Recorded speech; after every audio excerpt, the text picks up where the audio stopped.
Hi, hello everyone. Welcome to my channel Sushti Tutorial for Maths.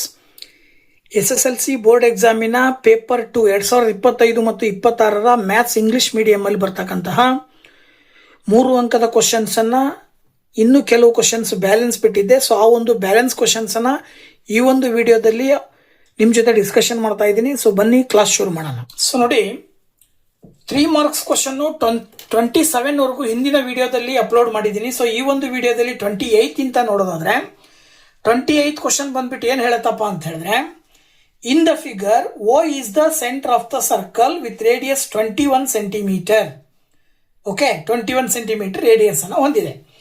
And the length of the arc is A P ಅನ್ನುವಂತ ಆರ್ಕಿನ length ಬಂದ್ಬಿಟ್ಟು 22 centimetre ಇದೆ.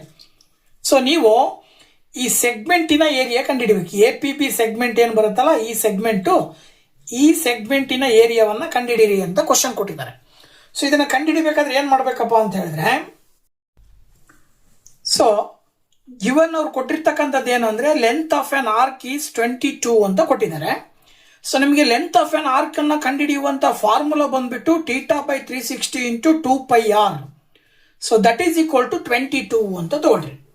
ಈಗ ನಾವು ಥೀಟಾದ ವ್ಯಾಲ್ಯೂವನ್ನು ಕಂಡುಹಿಡ್ಕೊಳ್ಬೇಕು because of the area of segment ಕಂಡುಹಿಡಿಯಲಿಕ್ಕೋಸ್ಕರ.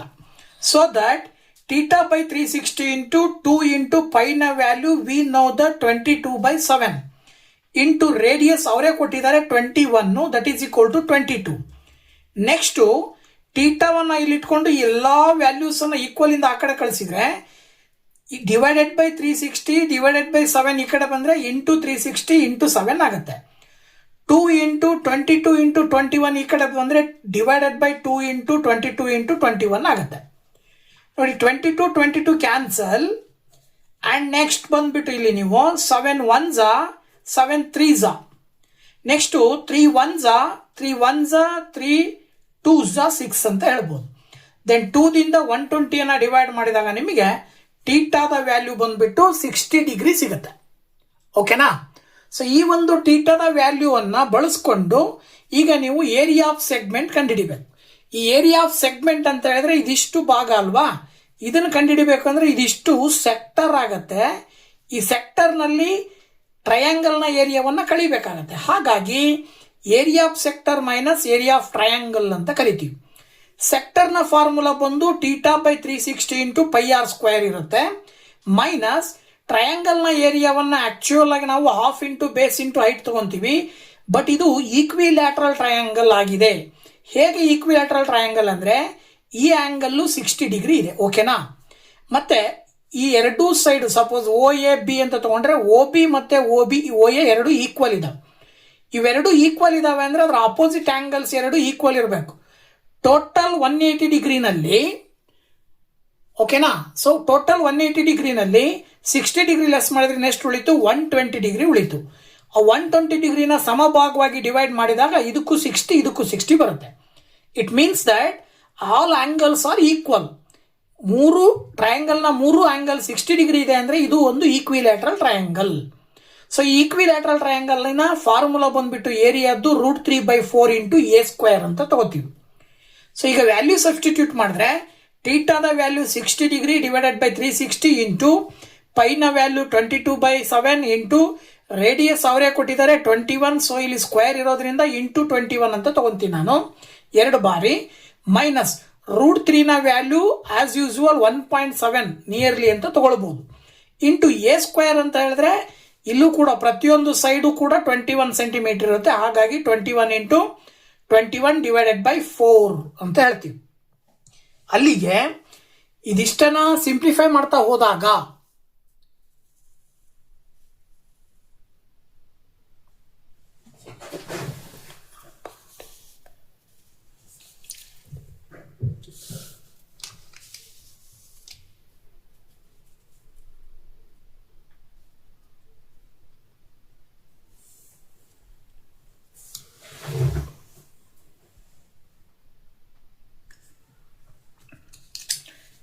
Zero zero cancel ಆಗುತ್ತೆ. 6 1s 6 6s, ಓಕೆನಾ?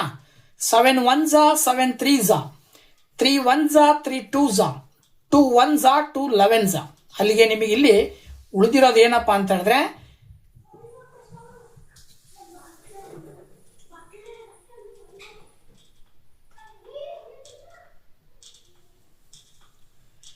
11 ಇಂಟು 21 ಮೈನಸ್ ಇಲ್ಲಿ 1.7 ಇಂಟು 21 ಇಂಟು 21 ಮಲ್ಟಿಪ್ಲೈ ಮಾಡಿದ್ರೆ ನಿಮಗೆ ಇಲ್ಲಿ 1.7 ಇಂಟು 441 ಡಿವೈಡೆಡ್ ಬೈ 4 ಬರುತ್ತೆ.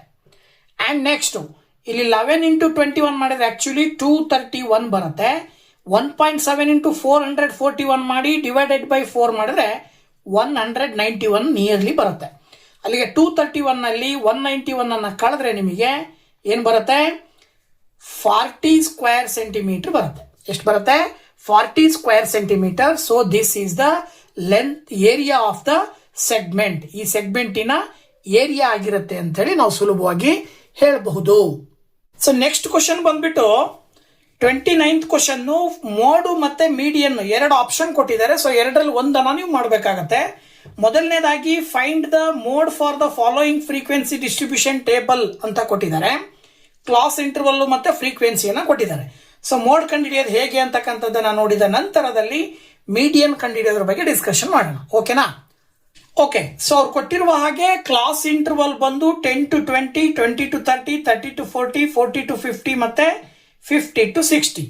ಹಾಗೆ ಫ್ರೀಕ್ವೆನ್ಸಿ ಬಂದ್ಬಿಟ್ಟು 6, 4, 12, 3, 5 ಅಂತಿದೆ. ಈಗ ನಾವು ಮಾಡೆಲ್ ಕ್ಲಾಸ್ ಅನ್ನ ಫಸ್ಟ್ ಅಸ್ಯೂಮ್ ಮಾಡ್ಕೊಳ್ಬೇಕು. ಹೇಗಪ್ಪ ಅಸ್ಯೂಮ್ ಮಾಡ್ಕೊಳ್ಳೋದು ಅಂತ ಹೇಳಿದ್ರೆ ವೆರಿ ಈಸಿ. ಕೊಟ್ಟಿರುವ ಫ್ರೀಕ್ವೆನ್ಸಿ ಟೇಬಲ್ ನಲ್ಲಿ ಹೈಯೆಸ್ಟ್ ಫ್ರೀಕ್ವೆನ್ಸಿ ಯಾವುದು ಅದನ್ನ ಚೂಸ್ ಮಾಡಬೇಕು.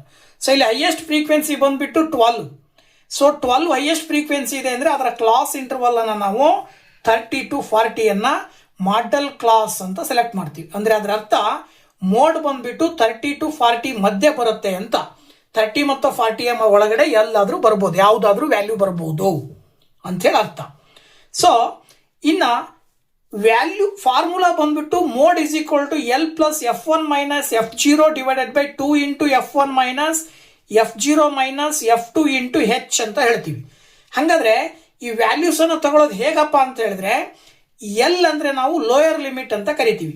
ಯಾವ ಒಂದು ಮಾಡೆಲ್ ಕ್ಲಾಸ್ ಅಂತ ನೀವು ಕನ್ಸಿಡರ್ ಮಾಡ್ತಿರೋ ಕ್ಲಾಸ್ ಇಂಟರ್ವಲ್ ಅನ್ನ, ಆ ಕ್ಲಾಸ್ ಇಂಟರ್ವಲ್ ಇನ್ನ ಲೋಯರ್ ಲಿಮಿಟ್ ಅನ್ನು ನಾವು ಎಲ್ ಅಂತ ತಗೊಳ್ತೀವಿ. ಅಂಡರ್ಸ್ಟ್ಯಾಂಡ್? ನೆಕ್ಸ್ಟ್ ಬಂದ್ಬಿಟ್ಟು F1 ಅಂತ ಹೇಳಿದ್ರೆ ಯಾವ ಮಾಡೆಲ್ ಕ್ಲಾಸಿನ ಫ್ರೀಕ್ವೆನ್ಸಿ ಇರುತ್ತೋ ಅದನ್ನ F1 ಅಂತ ತಗೊಂತೀವಿ. That is equal to 12. ಇನ್ನು F0 ಅಂತ ಹೇಳಿದ್ರೆ ಏನಪ್ಪಾ ಅಂದ್ರೆ preceding frequency of the model class ಅಂತ ಹೇಳ್ತೀವಿ. ಮಾಡೆಲ್ ಕ್ಲಾಸಿನ ಎದುರುಗಡೆ ಇರುವ ಫ್ರೀಕ್ವೆನ್ಸಿಯ ಹಿಂದಿನ ಫ್ರೀಕ್ವೆನ್ಸಿಯನ್ನ ನಾವು F0 ಅಂತ ತಗೊಳ್ತೀವಿ. ಹಾಗಿದ್ರೆ F2 ಅಂತ ಹೇಳಿದ್ರೆ ಸಿಂಪಲ್ ಏನು ಅಂತ ಹೇಳಿದ್ರೆ ಅದರ ಮುಂದಿನ ಟರ್ಮ್ ಅನ್ನ ನಾವು succeeding term of the succeeding frequency of the model class ಅಂತ ಹೇಳ್ತೀವಿ ನಾವು. ಸೊ 12ರ ಮುಂದೆ ಬರೋದು ಯಾವುದು? 3. So that F2 is equal to 3 ಆಗತ್ತೆ. ದೆನ್ ಹೆಚ್ ಅಂತ ಹೇಳಿದ್ರೆ size of the class interval ಅಂತ ಕರಿತೀವಿ. ಏನು size of the class interval ಅಂದ್ರೆ ಇಲ್ಲಿ ಫಾರ್ ಎಕ್ಸಾಂಪಲ್ ಮಾಡೆಲ್ ಕ್ಲಾಸ್ ಅನ್ನೇ ತಗೊಂಡ್ರೆ 30 to 40 ಅಂದ್ರೆ 30 ಇಂದ 40ಯ ಮಧ್ಯೆ ಎಷ್ಟು ಸಂಖ್ಯೆಗಳಿದಾವೆ ಅಂತ. ಸೊ ಅದು ಯಾವಾಗ ಸಿಗುತ್ತೆ ನಿಮಗೆ ಅಂತ ಹೇಳಿದ್ರೆ ಅಪ್ಪರ್ ಲಿಮಿಟ್ ಅಲ್ಲಿ ಲೋಯರ್ ಲಿಮಿಟ್ ಅನ್ನ ಕಳೆದ್ರೆ ನಿಮಗೆ size of the class interval ಸಿಗುತ್ತೆ. ಅಲ್ಲಿಗೆ 40 ಮೈನಸ್ 30 ಮಾಡಿದಾಗ 10 ಬರುತ್ತೆ. ಓಕೆನಾ? ಇದಿಷ್ಟು ವ್ಯಾಲ್ಯೂಸ್ ಅನ್ನ ಈಗ ನೀವು ಇಲ್ಲಿ ಸಬ್ಸ್ಟಿಟ್ಯೂಟ್ ಮಾಡಿದಾಗ mode is equal to L ಅಂತ ಹೇಳಿದ್ರೆ ಎಷ್ಟು? 30. ಓಕೆನಾ? ಪ್ಲಸ್ F1 ಅಂತ ಹೇಳಿದ್ರೆ ಏನ್ ಬಂದಿದೆ ನಿಮಗೆ ಇಲ್ಲಿ? 12 ಮೈನಸ್ F0 ಅಂದ್ರೆ 4 ಡಿವೈಡೆಡ್ ಬೈ 2 ಇಂಟು F1 ಅಂತ ಹೇಳಿದ್ರೆ 2 into 12 minus F0 means 4. Then F2 ಅಂತ ಹೇಳಿದ್ರೆ 3 into size of the class interval ಬಂದ್ಬಿಟ್ಟು 10. ನೀವು ಇದಿಷ್ಟನ್ನ ಸಿಂಪ್ಲಿಫೈ ಮಾಡ್ಬೇಕು. ಈಗ ನೀವು ನೋಡಿ 30 ಪ್ಲಸ್ 12 ಮೈನಸ್ 4 ಅಂತ ಹೇಳಿದ್ರೆ ಏನ್ ಬರುತ್ತೆ? 8 ಬರುತ್ತೆ. ಡಿವೈಡೆಡ್ ಬೈ 2 ಇಂಟು 12 ಮಾಡಿದ್ರೆ 24 ಬರುತ್ತೆ. ಎರಡಕ್ಕೂ ಮೈನಸ್ ಇರೋದ್ರಿಂದ ಮೈನಸ್ 7 ಮಾಡ್ತೀರಿ ಇಂಟು 10. ಓಕೆನಾ? ಸೊ ನೆಕ್ಸ್ಟ್ ಸ್ಟೆಪ್ ಬಂದ್ಬಿಟ್ಟು ನೋಡಿ ಇಲ್ಲಿ ಏನ್ ಮಾಡ್ಬೋದು? 30 ಪ್ಲಸ್ 8 ಡಿವೈಡೆಡ್ ಬೈ 24 ಮೈನಸ್ 7 ಮಾಡ್ಬೇಕು. ನೀವೇ 24 ಮೈನಸ್ 7 ಮಾಡಿದ್ರೆ 17 ಬರುತ್ತೆ ಇಂಟು 10. ದೆನ್ 30 ಪ್ಲಸ್ 8 ಇಂಟು 10 ಮಾಡಿದ್ರೆ 80 ಡಿವೈಡೆಡ್ ಬೈ 17. ಈಗ 17 ಇಂದ 80 ಅನ್ನ ಡಿವೈಡ್ ಮಾಡಿದ್ರಿ ಅಂದ್ರೆ ಭಾಗಾಕಾರ ಮಾಡಿದ್ರೆ 4.71 ಬರುತ್ತೆ. ಸೊ ದಟ್ ನಿಮಗೆ ಮೋಡ್ ಬಂದ್ಬಿಟ್ಟು 30 ಪ್ಲಸ್ 4.71 ಅಂತ ಹೇಳಿದ್ರೆ 34.71. This is the mode of the given data ಅಂತೇಳಿ ನಾವು ಸುಲಭವಾಗಿ ಹೇಳಬಹುದು. ಸೊ ಮೋಡಿನ ನಂತರ ನೆಕ್ಸ್ಟ್ ಮೀಡಿಯನ್ ಕಂಡುಹಿಡಿಯಲಿಕ್ಕೆ ಮತ್ತೊಂದು ಕ್ವಶನ್, ಅದರಲ್ಲಿ ಆಪ್ಷನ್ ಕೊಟ್ಟಿದ್ದಾರೆ. Find median for the following frequency distribution ಅಂತ ಕೊಟ್ಟು ಕ್ಲಾಸ್ ಇಂಟರ್ವಲ್ ಮತ್ತೆ ಫ್ರೀಕ್ವೆನ್ಸಿಯನ್ನ ಕೊಟ್ಟಿದ್ದಾರೆ. ಸೊ ಇದನ್ನ ಹೇಗೆ ಸಾಲ್ವ್ ಮಾಡೋದು ಅಂತಕ್ಕಂಥದ್ದನ್ನ ನೋಡೋದಾದ್ರೆ, ಸೊ ನೋಡಿ ಇಲ್ಲಿ ಆಕ್ಚುಲಿ ನಾವೇನ್ ಮಾಡ್ಕೋಬೇಕಂದ್ರೆ ಮೀಡಿಯನ್ ಅನ್ನು ಕಂಡುಹಿಡಿಬೇಕಂದ್ರೆ ಕೊಟ್ಟಿರುವ ಕ್ಲಾಸ್ ಇಂಟರ್ವಲ್ ಮತ್ತೆ ಫ್ರೀಕ್ವೆನ್ಸಿಯನ್ನ ಬಳಸ್ಕೊಂಡು ಕುಮುಲೇಟಿವ್ ಫ್ರೀಕ್ವೆನ್ಸಿಯನ್ನ ಕಂಡುಹಿಡಿಬೇಕು. ಏನಿದು ಕುಮುಲೇಟಿವ್ ಫ್ರೀಕ್ವೆನ್ಸಿ ಅಂತ ಹೇಳಿದ್ರೆ ಆ ಕ್ಲಾಸ್ ಇಂಟರ್ವಲ್ಸಿನ ಫ್ರೀಕ್ವೆನ್ಸಿಯನ್ನ ಟೋಟಲ್ ಮಾಡ್ತಾ ಹೋಗೋದು. 15ರಿಂದ 20 ತನಕ ಸ್ಕೋರ್ ಎಷ್ಟಿದೆ? 4 ಇದೆ. ನೆಕ್ಸ್ಟ್ 20ರಿಂದ 25 ಅಂತ ಅಂದಾಗ ಟೋಟಲ್ 15ರಿಂದ 25ವರೆಗೂ ಟೋಟಲ್ ಸ್ಕೋರ್ ಅನ್ನ ಬರ್ಕೊಳ್ಬೇಕು. ಇಲ್ಲಿ 15ರಿಂದ 25 ತನಕ ಅಂದ್ರೆ 4 + 5 ಆಡ್ ಮಾಡ್ತೀರಾ, ದೆನ್ ದಟ್ ಈಸ್ 9. ಹಾಗೇನೆ ನೆಕ್ಸ್ಟ್ ಬಂದ್ಬಿಟ್ಟು 9ಗೆ 10 ಆಡ್ ಮಾಡಿದ್ರೆ 19, ನೆಕ್ಸ್ಟ್ 19ಗೆ 5 ಆಡ್ ಮಾಡಿದ್ರೆ 24, 24ಗೆ 6 ಆಡ್ ಮಾಡಿದ್ರೆ 30. ಎನ್ ಟೋಟಲ್ ಹಾಕಿದಾಗ 30 ಬರುತ್ತೆ. ಇಲ್ಲಿ ಕುಮುಲೇಟಿವ್ ಫ್ರೀಕ್ವೆನ್ಸಿ ಲಾಸ್ಟ್ ಎಂಡ್ ಅಲ್ಲಿ ಕುಮುಲೇಟಿವ್ ಫ್ರೀಕ್ವೆನ್ಸಿ 30 ಬರ್ಬೇಕು ನಿಮಗೆ. ಓಕೆನಾ? ಇದಾದ ನಂತರ ಎನ್ ಬಂದಿರುತ್ತಲ್ಲ ನಂಬರ್ ಆಫ್ ಫ್ರೀಕ್ವೆನ್ಸಿ ಟೋಟಲ್, ಅದನ್ನ ಡಿವೈಡೆಡ್ ಬೈ 2 ಮಾಡ್ಕೋಬೇಕಂದ್ರೆ n/2 ಕಂಡುಹಿಡ್ಕೊಳ್ಬೇಕು. n/2 ಅಂದ್ರೆ 30/2 ದಟ್ ಈಸ್ ಈಕ್ವಲ್ ಟು 15 ಬರುತ್ತೆ. ಇದಾದ ನಂತರ ಹಿಂದಿನ ಲೆಕ್ಕದಲ್ಲಿ ನಾವು ಮಾಡೆಲ್ ಕ್ಲಾಸ್ ಅನ್ನ ಹೆಂಗ ಸೆಲೆಕ್ಟ್ ಮಾಡಿದ್ವೋ ಅದೇ ರೀತಿ ಇಲ್ಲಿ ಮೀಡಿಯನ್ ಕ್ಲಾಸ್ ಅನ್ನ ಸೆಲೆಕ್ಟ್ ಮಾಡಬೇಕು. ಸೊ ಮೀಡಿಯನ್ ಕ್ಲಾಸ್ ಅನ್ನ ಹೇಗೆ ಸೆಲೆಕ್ಟ್ ಮಾಡೋದು ಅಂದ್ರೆ, ಇಲ್ಲಿ ನಿಮಗೆ n/2 ಏನ್ ಬಂದಿರುತ್ತೆ, ಬಂದಿರುವಂತ n/2 ನ ನಂಬರು ಕುಮುಲೇಟಿವ್ ಫ್ರೀಕ್ವೆನ್ಸಿನಲ್ಲಿ ಎಲ್ಲಿದೆ, ಅಥವಾ n/2 ನ ನಂಬರ್ ಬಂದಿಲ್ಲ ಅಂದ್ರೂ ಅದರ ನೆಕ್ಸ್ಟ್ ನಂಬರ್ ಮ್ಯಾಕ್ಸಿಮಮ್ ಇದಕ್ಕಿಂತ ದೊಡ್ಡ ಸಂಖ್ಯೆ ಯಾವ್ದಿದೆ ನೆಕ್ಸ್ಟ್ ಬರೋದು 19 ಇದೆ. ಸೊ ಯಾವುದು n/2ಗಿಂತ ಅಥವಾ n/2ಗೆ ಈಕ್ವಲ್ ಆಗಿ ಅಥವಾ ಅದಕ್ಕಿಂತ ಜಾಸ್ತಿ ಕುಮುಲೇಟಿವ್ ಫ್ರೀಕ್ವೆನ್ಸಿಯನ್ನ ಹೊಂದಿರುತ್ತೋ ಅದನ್ನ ನಾವು ಮೀಡಿಯನ್ ಕ್ಲಾಸ್ ಅಂತ ಕರಿತೀವಿ. ಸೊ ಅಲ್ಲಿಗೆ ಮೀಡಿಯನ್ ಕ್ಲಾಸ್ ಈಸ್ 25 to 30. ಓಕೆನಾ? ಈಗ ಸೇಮ್ ಆಸ್ ಇಟ್ ಈಸ್ ಹಿಂದಿನ ಲೆಕ್ಕದಲ್ಲಿ ಮಾಡಿದ ಹಾಗೆ ಅದರ ಲೋಯರ್ ಲಿಮಿಟ್ ಅನ್ನ ಎಲ್ ಅಂತ ತಗಂತೀವಿ, ದಟ್ ಈಸ್ ಈಕ್ವಲ್ ಟು 25. ಇನ್ನ ಕುಮುಲೇಟಿವ್ ಫ್ರೀಕ್ವೆನ್ಸಿಯನ್ನ ತಗೊಳ್ಬೇಕಾದ್ರೆ ಏನ್ ಮಾಡಬೇಕು ಅಂದ್ರೆ, ಕ್ಲಾಸ್ ಇಂಟರ್ವಲ್ ಇನ್ನ ನೀವೇನ್ ಮೀಡಿಯನ್ ಕ್ಲಾಸ್ ಸೆಲೆಕ್ಟ್ ಮಾಡ್ಕೊಂಡಿರ್ತೀರಿ ಅದರ ಹಿಂದಿನ ಕುಮುಲೇಟಿವ್ ಫ್ರೀಕ್ವೆನ್ಸಿನ ತಗೊಳ್ಬೇಕು, that is 9. And then frequency ಬಂದ್ಬಿಟ್ಟು ಏನೋ ಮೀಡಿಯನ್ ಕ್ಲಾಸಿನ ಫ್ರೀಕ್ವೆನ್ಸಿಯನ್ನ ಕನ್ಸಿಡರ್ ಮಾಡಬೇಕು, that is 10. And then size of the class interval ಬೇಕು ಅಂದ್ರೆ ಅಪ್ಪರ್ ಲಿಮಿಟ್ ಅಲ್ಲಿ ಲೋಯರ್ ಲಿಮಿಟ್ ಅನ್ನ ಕಳೆದ್ರೆ 30 - 25 ಮಾಡಿದ್ರೆ 5 ಬರುತ್ತೆ. ಸೊ ದಟ್ ಇದಿಷ್ಟು ವ್ಯಾಲ್ಯೂಸ್ ಅನ್ನ ಫಾರ್ಮುಲಾ ಸಬ್ಸ್ಟಿಟ್ಯೂಟ್ ಮಾಡಬೇಕು. ಮೀಡಿಯನ್ ಕಂಡುಹಿಡಿಯುವ ಫಾರ್ಮುಲಾ ಬಂದ್ಬಿಟ್ಟು L plus n/2 - CF divided by F into H, that is equal to L means 25 plus n/2 ಅಂತ ಹೇಳಿದ್ರೆ ಏನ್ ಬರುತ್ತೆ, ಇಲ್ಲಿ 15 ಬಂದಿದೆ, ಮೈನಸ್ CF ಅಂತ ಹೇಳಿದ್ರೆ 9 ತಗೊಂಡಿದ್ದೀರಿ, divided by F means 10 into height ಅಂತ ಹೇಳಿದ್ರೆ size of the class interval 5 ಅಂತ ತಗೊಳ್ತೀರಾ. ಸೊ ಇದನ್ನ ಸಿಂಪ್ಲಿಫೈ ಮಾಡಿದಾಗ 25 ಪ್ಲಸ್ 15 ಮೈನಸ್ 9 ಮಾಡಿದ್ರೆ 6 ಬರುತ್ತೆ, divided by 10 into 5. 5 1s are 5 2s are, then 2 1s are 2 3s are.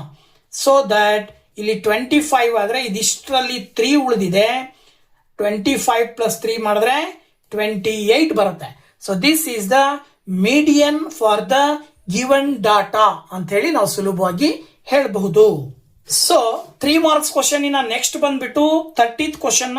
If one of the zeros of the polynomial p of x is equal to 2x square minus 8x plus k plus 1 is 7 times the other, then find the value of k ಅಂತ ಕೊಟ್ಟಿದ್ದಾರೆ.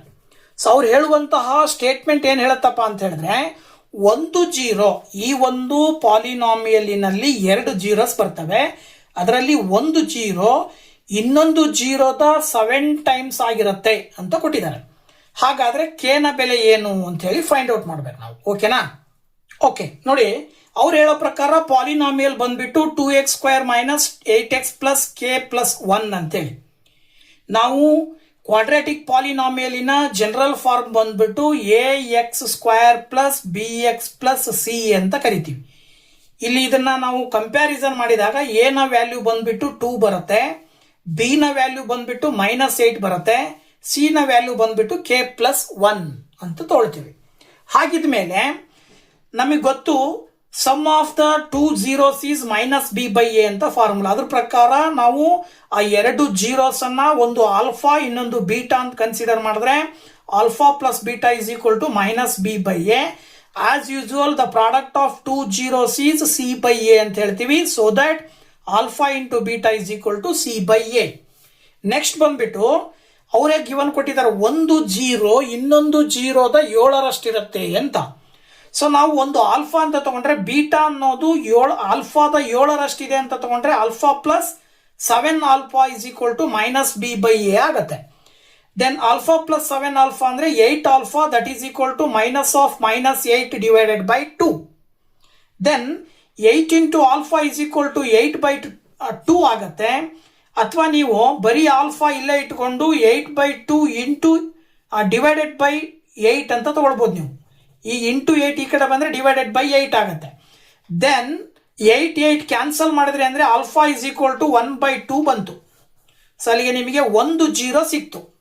Next ಇದನ್ನು ಬಳಸ್ಕೊಂಡು ಇನ್ನೊಂದು zero ಕೆನ value ಕಂಡುಹಿಡಬೇಕು ಅಂದ್ರೆ alpha into beta is equal to C by ಎಗೆ ಆಲ್ಫಾದ ವ್ಯಾಲ್ಯೂವನ್ನು ಸಬ್ಸ್ಟಿಟ್ಯೂಟ್ ಮಾಡೋಣ.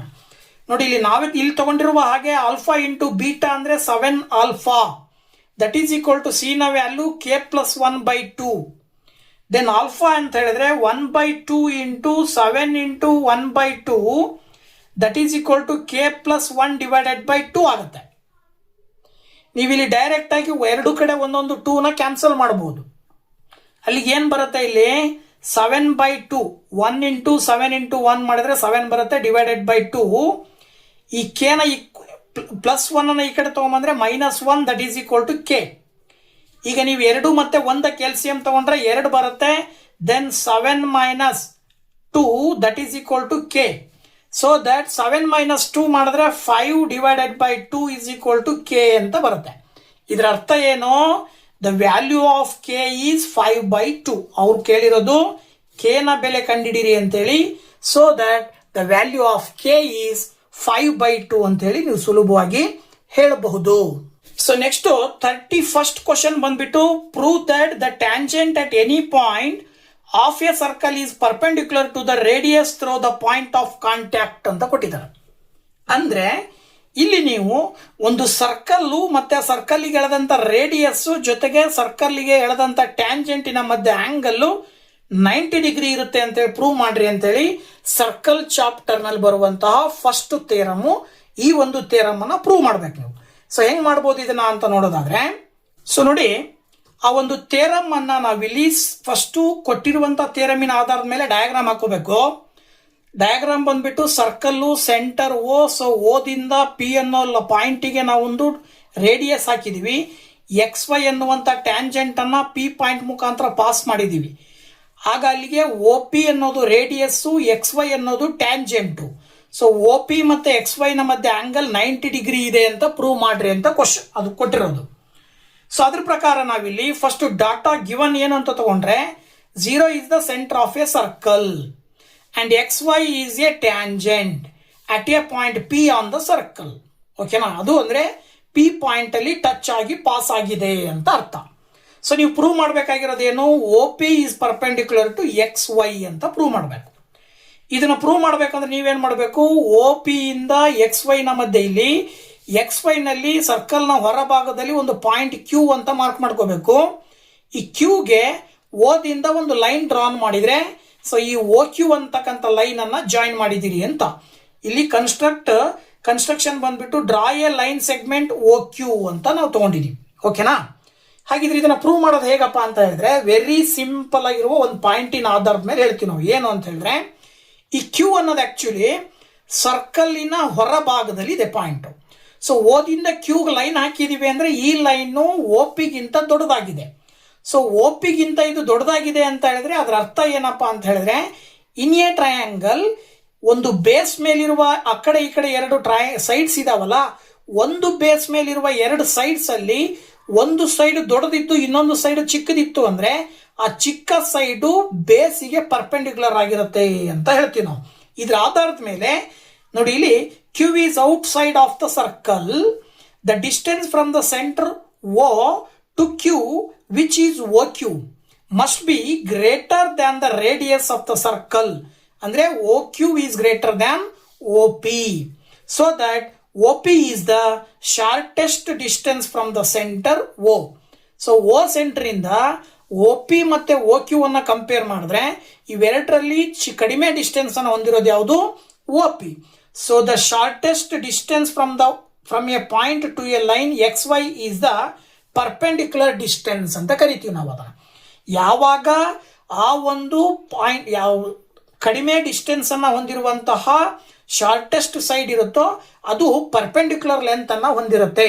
ನೀವು ಸ್ವಲ್ಪ ಅಬ್ಸರ್ವ್ ಮಾಡಿದ್ರೆ, ಫಾರ್ ಎಕ್ಸಾಂಪಲ್ ಇಲ್ಲಿ 45 ಡಿಗ್ರಿ ಇದೆ ಅಂತ ತಗೊಂಡ್ರೆ ಈ ಲೈನ್ ಅನ್ನ ಓ ಕ್ಯೂ ಅನ್ನ ಸ್ವಲ್ಪ ಹಿಂಗೆ ಮುಂದಕ್ಕೆ ತರ್ತಾ ಬಂದ್ರೆ ಓ ಕ್ಯೂ ನ ಲೈನ್ ನ ಲೆಂತ್ ಕಡಿಮೆ ಆಗ್ತಾ ಬರುತ್ತೆ, ಆಂಗಲ್ ಏನಾಗ್ತಾ ಹೋಗುತ್ತೆ? ಜಾಸ್ತಿ ಆಗ್ತಾ ಹೋಗುತ್ತೆ. 45 ಇದ್ದಿದ್ದು 60 ಬರ್ಬೋದು, 60 ಇಂದ 30 ಬರ್ಬೋದು, 30 ಇಂದ 15 ಬರ್ಬೋದು. ಹತ್ರ ತಗೊಂಡ್ ಬಂದು ಇಲ್ಲೇ ಪಕ್ಕದಲ್ಲೇ ಇದ್ರ ಮೇಲೆ ಲೈನ್ ಹಾಕಿದೀವಿ ಅಂದ್ರೆ ಅದು 90 ಡಿಗ್ರಿ ಬರೋ ಸಾಧ್ಯತೆ ಇರುತ್ತೆ. ಸೊ ಇದ್ರ ಆಧಾರದ ಮೇಲೆ O P is perpendicular to A B, ಅಥವಾ ಇಲ್ಲಿ ನಾವು ಎಕ್ಸ್ ವೈ ಅಂತ ತಗೊಂಡಿರೋದ್ರಿಂದ O P is perpendicular to X Y ಅಂತ ಹೇಳಿ ನಾವು ಸುಲಭವಾಗಿ ಹೇಳಬಹುದು.